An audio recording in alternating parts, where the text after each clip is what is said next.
Hello students. तो कैसे हैं आप सभी। आई होप आप सारे अच्छे होंगे। तो चलिए आज हम स्टार्ट करेंगे क्लास 10th का चैप्टर नंबर 8 ट्रिग्नोमेट्री का एक बहुत इंपॉर्टेंट टॉपिक इनवर्स रेशियोज को। इससे पहले हमने ट्रिग्नोमेट्रिक रेशियोज के बारे में पढ़ा था। उस टाइम हमने एक चीज़ समझाई थी आपको कि ट्रिग्नोमेट्रिक रेशियोज जो है उसकी याद रखने के लिए हमने जो है वो ट्रिक बताई थी आपको। वो क्या ट्रिक थी? पंडित बद्री प्रसाद हर हर बोले। पंडित बद्री प्रसाद हर हर बोले। और किस रेशियो में, किस हिसाब से हमने बताया था आपको?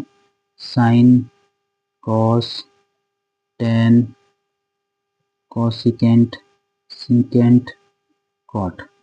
इस हिसाब से हमने आपको बताया था उस टाइम कि इनको कैसे याद रखा जाता है। जैसे साइन की वैल्यू जो वो क्या होती है आपकी पी अपॉन एच, कॉस की क्या होती है बी अपॉन एच, टेन की क्या होती है पी अपॉन बी, कॉसिकेंट की क्या होती है एच अपॉन पी, सीकेंट की क्या होती है एच अपॉन बी, कॉट की क्या होती है बी अपॉन पी। तो इसको याद रखने के लिए हमने एक ट्रिक भी बताई थी आपको कि पंडित बद्री प्रसाद हर हर बोले। अब नेक्स्ट टॉपिक है आपका इनवर्स रेशियोज। इनवर्स रेशियोज में ही आपको टॉपिक के नाम से ही समझ आ रहा है कि इसमें आपकी रेशियो का क्या होगा, इनवर्स होगा। जैसे कि मैं बात करूं कि साइन थीटा की, जैसे एंगल मैंने थीटा ले लिया है, तो साइन थीटा की मेरे पास वैल्यू क्या होती है पी अपॉन एच, जो आपके ट्रिग्नोमेट्रिक रेशियोज के अकॉर्डिंग है। पर इनवर्स में क्या होगा? इनवर्स में आपको बताइए कि साइन के इनवर्स में क्या है, साइन का उल्टा क्या है आपका कोसिकेंट। तो मैं क्या बोल सकता हूँ इसको, 1 अपॉन कोसिकेंट। ठीक है, अगर मैंने यहाँ पे थीटा लिखा है तो थीटा, यहाँ पे जो भी आपका एंगल होगा उसके अकॉर्डिंग आप यहाँ पे लिख लोगे। अब जैसे कि साइन की बात होगी, कॉस की बात करते हैं। कॉस थीटा की वैल्यू क्या हो जाएगी आपकी? कॉस का इनवर्स क्या है? सीकेंट। तो ये हो जाएगा आपका 1 अपॉन सीकेंट थीटा। वैसे ही आपका टेन थीटा किसके इक्वल हो जाएगा? टेन थीटा हो जाएगा हमारा 1 अपॉन कॉट थीटा के। जो हमारा कॉसिकेंट है, अब साइन का क्या था कॉसिकेंट, कॉस का क्या था सीकेंट, टेन का क्या था कॉट।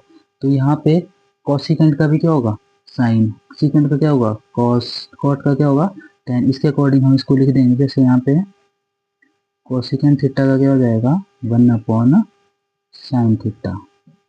जो हमारा सीकेंट थीटा है इसका इनवर्स क्या हो जाएगा 1 अपॉन कॉस थीटा। जो हमारा कॉट थीटा है उसका इनवर्स क्या हो जाएगा 1 अपॉन टेन थीटा। यहाँ पे एक फॉर्मूला और भी है, वो भी बहुत इंपॉर्टेंट है। जैसे टेन थीटा का फॉर्मूला क्या होता है? टेन हो जाता है आपका, टेन क्या होता है आपका, ऐसे याद रख सकते हो आप इसको। टेन यहाँ पे है तो ये क्या हो जाएगा आपका साइन अपॉन कॉस। ठीक है। और वैसे ही अगर मैं कॉट की बात करूँ, कॉट थीटा भी सेम एज इट इज क्या हो जाएगा आपका कॉसिक। कॉट थीटा क्या हो जाएगा आपका, कॉट थीटा किसका इनवर्स है टेन का। तो टेन का इनवर्स अगर है तो मतलब टेन का उल्टा हो जाएगा ये। तो ये क्या हो जाएगा आपका cos theta upon sine theta. तो ये थे आपके कुछ इंपॉर्टेंट फॉर्मूले इसके इनवर्स रेशियोज के, और ये आपके आगे यूज होने वाले हैं आपकी एक्सरसाइज में। यही हमारे कुछ फार्मूलाज थे जो आपके इनवर्स रेशियोज के फार्मूलाज हैं। तो आप इनको कैसे याद रख सकते हो? ट्रिक से पंडित बद्री प्रसाद हर हर बोले से। साइन का इनवर्स कॉसिकेंट, कॉस का इनवर्स सेकेंड, टेन का इनवर्स कॉट, कॉसिकेंट का इनवर्स साइन, सेकेंड का इनवर्स कॉस और कॉट का इनवर्स टेन। आप क्या करोगे यहाँ पे साइन थीटा वैसे 1 अपॉन कॉसिकेंट, कॉस का क्या हो जाएगा 1 अपॉन सेकेंड, टेन का हो जाएगा 1 अपॉन कॉट, वैसे वैसे करके। और यहाँ पे एक दो फॉर्मूले और हैं यहाँ पे जो आपके ये आपको याद रखने पड़ेंगे, क्योंकि आगे एक्सरसाइज में आपको ये बहुत यूज होने वाले फॉर्मूले हैं। जैसे टेन थीटा क्या होगा, मैंने आपको याद रखने के लिए बता दिया। टेन की बात हो रही है तो टेन क्या हो जाएगा साइन अपॉन कॉस। और आपको पता है कॉट किसका उल्टा होता है टेन का, तो इसको आप इन्वर्स कर दोगे तो बन जाएगा आपका कॉट थीटा का। तो आइए अब हम शुरू करते हैं अपना नेक्स्ट टॉपिक, जो है हमारा ट्रिग्नोमेट्री का टेबल। तो आइए शुरू करते हैं अब अपना हम नेक्स्ट टॉपिक, जो है हमारा ट्रिग्नोमेट्रिक टेबल। ट्रिग्नोमेट्रिक टेबल जो है वो इस चैप्टर का जो है ना वो मेन पार्ट है आपका। इसके बिना जो है ना वो ट्रिग्नोमेट्री चैप्टर बिल्कुल अधूरा है। अब जो हमारे स्टैंडर्ड एंगल्स हैं जो इसमें ट्रिग्नोमेट्री टेबल में चलते हैं, जैसे 0 degree, 30 degree, 45 degree, 60 degree, 90 degree, इसके बाद भी बहुत सारे एंगल्स हैं, पर आपको 10th क्लास में इतने ही यूज होंगे। आप बाकी आप जो है वो +1 + 2 में आगे बढ़ोगे, तो फिलहाल हम इतना ही करते हैं। तो जैसे रेशोज में आपके एंगल के अकॉर्डिंग कैसे वैल्यूज निकलती है, ये क्यों यूज होता है आपका, जैसे मान लो कि आपको कॉस आ गया 45 पे क्या वैल्यू होगी, अगर आपके पास आपको टेबल नहीं, आपको पता होगा निकालनी, आपको नहीं आती होगी वैल्यूज, या आपको वैल्यूज याद नहीं होंगी, तो फिर आप नहीं कर सकते हो इनको। और 8.2 में जो है वो मैक्सिमम आपकी यही चीज़ जो है ये यूज हुई है। यही इसी टेबल के अकॉर्डिंग जो है वो आपके क्वेश्चन से आ रखे हैं, और इसी टेबल के अकॉर्डिंग जो है वो आपके क्वेश्चन सॉल्व होंगे। तो इस टेबल को याद रखना जो है वैसे तो बहुत मुश्किल है, ठीक है, ज़्यादा मुश्किल भी नहीं है, पर अगर मतलब ज़्यादा चांसेस ये हैं कि मतलब इसमें भूल सकते हैं। तो इसको जो है एक शॉर्ट ट्रिक से जो है वो हम याद रख सकते हैं, जिससे जो है वो आप ना इनकी वैल्यूज को भूलोगे, और फटाफट से आप इसका टेबल को बना के या फिर इसकी वैल्यूज को ऐसे याद रख के इनवर्स के अकॉर्डिंग, तो आप इसको जो इनकी वैल्यूज जो है उनको फाइंड कर सकते हैं।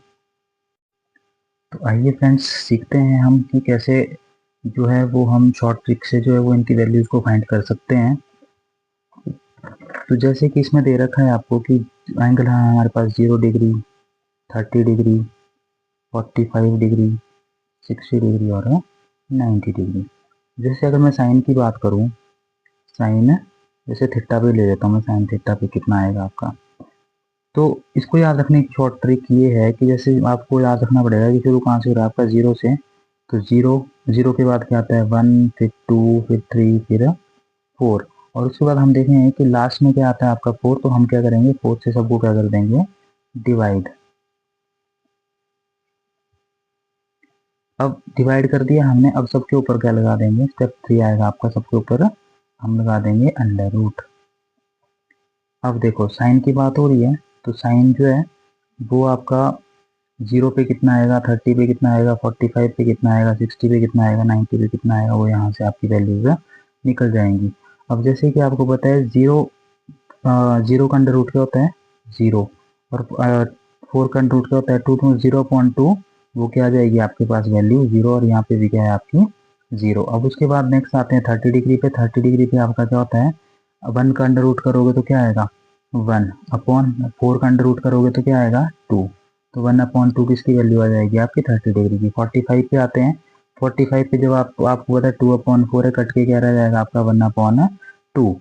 तो 1 आपको पता है किसका अंडर रूट होता है, सॉरी 1 का अंडर रूट होता है 1, 2 as it is under root में, तो 1/√2 वैल्यू आ जाएगी आपकी 45 की। 60 की बात करते हैं, तो 60 पे जो है वो हमारी वैल्यूज आ जाएगी under root 3 as it is रहेगा, और 4 का आपको पता है कि 4 का जब हम अंडर रूट करते हैं तो क्या आता है 2, तो अंडर रूट 3/4 आ जाएगा आपका 60 पे। और जब आप इसको कट करोगे तो ये क्या आ जाएगा 1/1, तो 1 का अंडर रूट होता है 1। तो यही वैल्यूज देखो यहाँ पे है, यहाँ पे 30 पे क्या है आपकी, सॉरी 0 पे क्या है 0, 30 पे आपकी 1/2, 45 पे 1/√2, 60 पे √3/2 और 90 पे 1। ये है इसकी शॉर्ट ट्रिक, इसको याद रखने की। बात आती है कॉस की। कॉस भी बहुत ईजी है। कॉस जो है वो इसका आपका क्या होता है, इसको जो है उल्टे तरीके से लिख देना है। अब जैसे यहाँ पे खत्म कहाँ पे, वो आपका 1 पे, तो 1 आपका सबसे आगे आ जाएगा, उसके बाद क्या √3/2, उसके बाद फिर 1/√2, उसके बाद फिर 1/2 और लास्ट में 0। मतलब इसको जो है कॉस को आपने लास्ट से लिखना शुरू करना है, मतलब, और ऐसे आपका शुरू तक जाना है। जैसे 1 यहाँ पे आ गया, √3/2 यहाँ पे 1/√2, 1/2 और 0। उसके बाद आती है आपकी tan। tan में मैंने आपको एक पहले भी करवा रखा था कि tan थीटा होता क्या है, tan थीटा किसके इक्वल होता है, वो होता है आपका sin theta upon cos theta के। अब sine theta upon cos theta की बात हो रही है, तो साइन क्या है आपका 0, कॉस क्या है आपका 1, तो 0/1 क्या होता है 0, 0/1 0, ये आप चेक कर सकते हो यहाँ पे। अब सेम एज इट इज हम अगर इसके लिए निकालते हैं, जो आपका नेक्स्ट है आपका, इसके लिए साइन अपॉन कॉस भी हो जाएगा आपका 1/2 अपॉन में √3/2, ये आ जाएगा। अब इसकी जगह देखेंगे हम कि ये जो वैल्यू बनती है आपकी, ये क्या बनेगी। आपको पता है मल्टीप्लाई कैसे होता है, सबसे ऊपर वाले को सबसे नीचे वाले के साथ, बीच वाले दोनों को आपस में। तो 2 1 2/2 अंडर रूट 3, 2 से 2 कैंसिल, क्या रह जाएगा 1/√3। 3 और 1/√3 वैल्यू आ जाएगी आपकी किसकी, 30 डिग्री की। अब नेक्स्ट है आपका, क्या है आपका 1/2 सॉरी 1/√2 अपॉन 1/√2, सबसे ऊपर वाले को सबसे नीचे, बीच वाले दोनों को आपस में, तो क्या रहेगा √2 अपॉन √2, जो कट होके क्या रह जाएगा आपका 1, तो इसकी वैल्यू आ जाएगी आपकी 1। अब नेक्स्ट है आपका √3 अपॉन 2 अपॉन में 1/2, सबसे ऊपर वाले को सबसे नीचे, बीच वाले दोनों को आपस में, तो ये बन जाएगा आपका 2/√3 से करेंगे तो 2/√3 अपॉन 2 बन जा 2, 2 से 2 कैंसिल, क्या रह जाएगा √3 अपॉन 1, जो लिखते हैं हम √3। अब नेक्स्ट है आपका 1/0। अब हमें पता है कि अगर डिनोमिनेटर में हमारे पास 0 होता है तो वो टर्म क्या बन जाती है आपकी, नॉट डिफाइंड, जिसको हम जो है वो इन्फिनिटी भी बोलते हैं, जिसको हम किस नाम से भी जानते हैं, दूसरा इनफाइनाइट, मतलब कि इसकी कोई वैल्यूज है ही नहीं। और ये क्यों बोला जाता है इस चीज़ को, अब हमें पता है कि जैसे कि अगर 1 से हम 0 को मल्टीप्लाई करें तो हो सकता है कैसे, जैसे 0 1 से 0 हो गया तो आ जाएगा 0, ये क्रॉस खत्म हो जाएगा। पर यहीं अगर हम 0 से 1 को करेंगे तो ये कभी नहीं होगा। अगर यहाँ पे मैं मान लो अगर 0 लिखता तो फिर भी क्या आता है 0, फिर भी 1 रह जाएगा। अगर मैं यहाँ पे 1 भी लिखता हूँ तो फिर से भी क्या आ जाएगा 0 1 सा 0, फिर से 1 रह जाएगा। तो ये चीज़ मतलब ऐसे चलती जाएगी, ये कभी खत्म नहीं होगी, इसलिए हम क्या लेते हैं इसको, नॉट डिफाइंड। अब ये वैल्यूज किसकी आ जाएंगी आपकी, tan थीटा की। हम चेक कर लेंगे जो हमने निकाला है वो सही है कि नहीं है। तो यहाँ पे देखो tan 0 पे आपका 0, उसके बाद 1/√3, उसके बाद 1, उसके बाद √3 और लास्ट में आपके पास है नॉट डिफाइंड। और आपको पता है कि tan का उल्टा क्या होता है, tan का इनवर्स क्या होता है मेरा, cot। तो यहाँ पे हम चेक करेंगे कि जो हमारी इसकी वैल्यूज हैं वो हम यहाँ पे cot के इनवर्स मतलब वैसे लिख देंगे। तो लास्ट कहाँ हुआ आपका नॉट डिफाइंड पे, तो नॉट डिफाइंड आगे आ जाएगा। उसके बाद √3 आपका यहाँ पे 1, यहाँ पे 1/√3 1/√3, 0 का 0। अब रह जाती है आपकी वैल्यू किसकी, कोसिकेंट थीटा की। और कोसिकेंट आपको पता है कि कोसिकेंट किसका इनवर्स होता है, साइन का। तो साइन का अगर मैं इन्वर्स करूंगा तो यहाँ पे क्या बोला जाएगा इसका, 0/1। तो 0/1 को हम क्या लिख सकते हैं, 1/0। तो ये क्या बन जाता है आपका नॉट डिफाइंड। नेक्स्ट है आपका 1/2, 1/2 का इन्वर्स करेंगे तो 2/1, जिसको हम लिखते हैं 2। नेक्स्ट है आपका 1/√2, तो 1/√2 का इन्वर्स करेंगे तो √2/1 बनेगा, जिसको हम लिखते हैं √2, और ये बन जाएगा आपका 2/√3, और 1/1 का बनेगा आपका 1। और same as it is secant में हम क्या करेंगे, इसका यहाँ से लिखना शुरू कर देंगे, जैसे 1 2/√3 √2 2 और लास्ट में नॉट डिफाइंड। और जैसे मैंने आपको बताया कि कॉट का क्या होगा, कॉट थीटा की वैल्यू, कॉट होती है आपका किसका इन्वर्स है, tan का। तो tan की वैल्यूज क्या है आपकी, ये हैं, तो ये आपका याद आएगा नॉट डिफाइंड, उसके बाद √3, उसके बाद 1, उसके बाद 1/√3, उसके बाद 0। आप इसको ऐसे भी याद रख सकते हो, जैसे आपको पता है कि साइन का इनवर्स क्या होता है, कोसिकेंट। और ये वैल्यूज हमारी ऐसे आ जाएंगी, ये सारी जो भी हमने निकाली है। तो इसकी शॉर्ट ट्रिक है इसको याद रखने की, आप इसको आप ऐसे याद रख सकते हो। अगर आपको पहली 3 वैल्यूज अगर आपको याद है तो इसके बाद सारा आपको बताइए साइन का इनवर्स क्या होता है, कोसिकेंट। तो 0/1 मतलब क्या हो जाएगा आपका, सॉरी 1/0 क्या हो जाएगा आपका ये नॉट डिफाइंड। 2/1 आपका हो जाएगा 2। वैसे एज इट इज कॉस का उल्टा क्या होता है आपका सीकेंट, तो 1/1 का हो जाएगा 1। 2/√3, ये आपका √2, ये आपका 2, और ये आपका 0/1 1/0 क्या बन जाएगा आपका नॉट डिफाइंड। tan का उल्टा होता है आपका cot, तो 0/1 बन जाएगा आपका 1/0, तो जो है आपका नॉट डिफाइंड। और ये आपका √3, ये आपकी वैल्यू 1, ये आपका 1/√3, और ये आपका 0। तो ये थी हमारी ट्रिक ट्रिग्नोमेट्रिक टेबल को याद रखने की।